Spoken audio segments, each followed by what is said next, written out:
গতকাল বেলা 12:30 হঠাৎই খবর হলো বর্ধমান স্টেশনে ভেঙে পড়েছে গোটা জলের ট্যাঙ্ক এবং সেই নিয়ে টানা কভারেজ রিপাবলিক বাংলায়।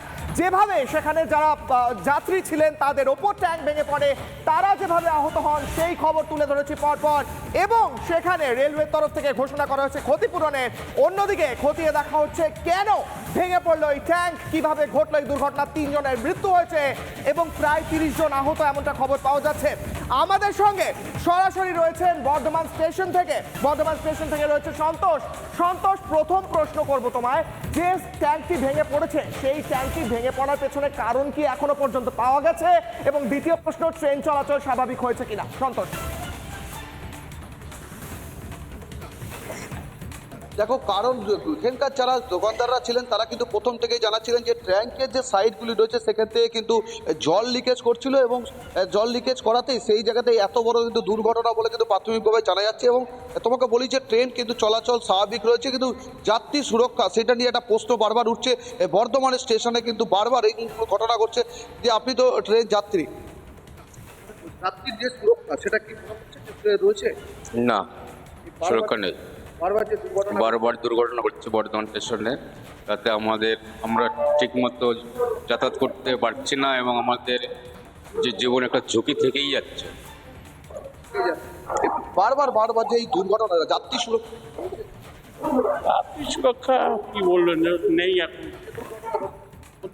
হয়ে গেছে দুর্ঘটনা। এটা তো ছিল না, হয়ে গেছে কি করবো না, দুর্ঘটনা তো হচ্ছেই। একদম। দেখো, এই ঘটনায় কিন্তু ইতিমধ্যে 3 জনের মৃত্যু হয়েছে, এবং যারা প্রাথমিকভাবে সেই সময় হসপিটালে চিকিৎসার জন্য গিয়েছিলেন প্রায় 37 জন। ইতিমধ্যে কিন্তু 27 জনের মতো তারা বর্ধমান মেডিকেল কলেজে এখনো ভর্তি রয়েছেন, তার ভিতরে গুরুতর আহত বেশ কয়েকজন রয়েছে। আরেকবার তোমার ছবিটা দেখাবো, বর্ধমান স্টেশনের সকালের ছবিটা, যে ট্রেন চলাচল কিন্তু 2 নম্বর প্ল্যাটফর্ম থেকে দেখো গাড়ি আসছে, 2 নম্বর প্ল্যাটফর্মে যে গাড়ি আসে এবং 3 নম্বর যে লাইন ছিল সেগুলো কিন্তু চালু করা হয়েছে ইতিমধ্যে। মধ্যে উপরে যে ট্যাঙ্ক, সেই ট্যাঙ্কের যে উপরের যে অংশ, সেই অংশ কিন্তু খোলার যে কাজ, সেই কাজও শুরু হয়েছে ইতিমধ্যে। এবং নিচের দিকে পুরো পুলিশ যে ব্যারিকেড, সেই ব্যারিকেড দেওয়া হয়েছে ইতিমধ্যে, এবং সেই জায়গাকে খালি করে রাখা হয়েছে এবং ঘিরে রাখা হয়েছে যাতে কেউ ওই জায়গা থেকে পারাপার না হয়। যাত্রীরা আরেকজন রয়েছে, এই যে যাত্রী নিরাপত্তা দেখা হচ্ছে, রেলের নজর দেওয়া হচ্ছে এর প্রতি, অন্য জিনিসকে ভালোভাবে দেখা হচ্ছে, রেলের নজরদারি করা হচ্ছে এর কর্তৃপক্ষকে। যারা যাত্রীরা বলছেন যে রেলের যেগুলো দেখা উচিত, যে যেই যেখানে কম রয়েছে যে সিঁড়ি এবং তার পাশাপাশি জল ট্যাঙ্কগুলি অনেক বয়স হয়ে গেছে, তো সেই জন্য এই দুর্ঘটনায় মধ্যে তদন্ত কমিটি তৈরি করা হয়েছে এবং উচ্চতর তদন্তের দাবি জানিয়েছে রেল কর্তৃপক্ষ। তারাও এই গোটা বিষয়টা এবং ক্ষতিপূরণ, সেই ক্ষতিপূরণ কিন্তু যারা মৃতের পরিবার তাদের 5 লক্ষ টাকা, এবং যারা গুরুতর আহত তাদের 50,000 টাকা করে কিন্তু ক্ষতিপূরণ দেওয়ার রেল কর্তৃপক্ষকে ইতিমধ্যেই জানানো হয়েছে। একটাই সন্তোষ, তুমি আমাদের সঙ্গে থাকো, আমি কিশলার সঙ্গে তনাও রয়েছে তোমার সঙ্গে, কিন্তু তোমার কাছে আরো বেশ কিছু বিষয় জানার রয়েছে। তার আগে যারা গুরুতর আহত হয়েছেন বর্ধমান মেডিকেল কলেজ হাসপাতালে, যাদের চিকিৎসা চলছে, তারা কি বলছেন একবার শোনাই আপনাদেরকে, শুনুন।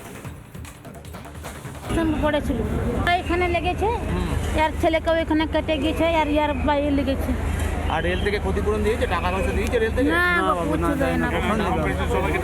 না গো, कुछ ना ना। हम सोच रहे थे कि अब गाड़ी आएगा तो जाएंगे, और उधर से आया पानी, धक्का मार ले हमको नीचे। इतना पानी था? इतना पानी था। अच्छा। मेरा साथी जो है भौजाई, वो नीचे गिर गया, हम ऊपर लटके हुए थे। अच्छा, उसके बाद नहीं जानते हैं कुछ। आपको जाना कहाँ था? मुजफ्फरपुर। कितना बार बोले आप लोग को, हमको तो बोलने का मन अभी नहीं क्या, कहाँ से आ रहे हैं अभी हॉस्पिटल से आ रहे हैं। अच्छा, डॉक्टर ने क्या बताया? डॉक्टर ने एक्सरे किया है। आप अकेली थी और कोई था? मेरा भाभी था। अच्छा, वो कहाँ है? वो अभी वो मेरे लिए खाना लाने गया है। अच्छा, ठीक। तो अभी आप लोगों के साथ और कोई था? नहीं, हम नहीं देखे आप सबको। कैसे अचानक ये घटना घटा? तो हम बैठे हुए थे, बताए ना कि हम नहीं जानते हैं। कोई आवाज सुनाई दिया? नहीं, हमको एक के बढ़ते पानी में के धक्का आया, भाग गए हम।